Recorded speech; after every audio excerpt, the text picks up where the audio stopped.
Testing version 591. The most important on version 591 is Ruby. Welcome to TweenCraft. Thank you, Doc. Could you show us your expressions? Of course.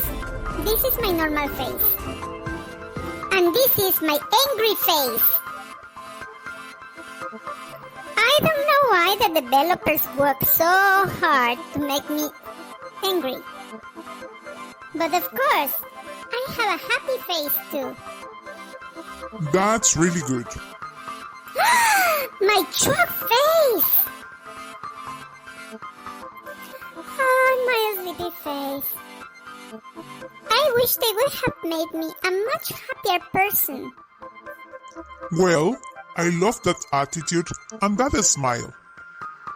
Thank you, Ruby. See you later. Thank you, Doc. Bye. On this version, we didn't find problems working with comics.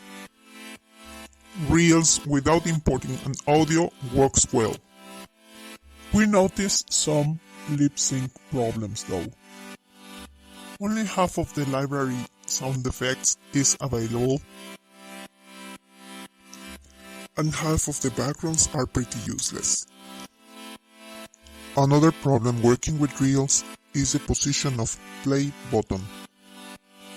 It doesn't allow you to work properly with the characters at that corner.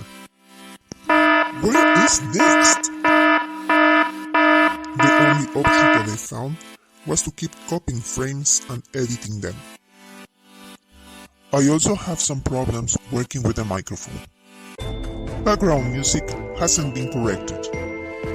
Design issues of several characters are still present. Exporting time depends on the quantity of elements and the length of the video. That's it for today. Thank you for subscribing, and thank you for watching.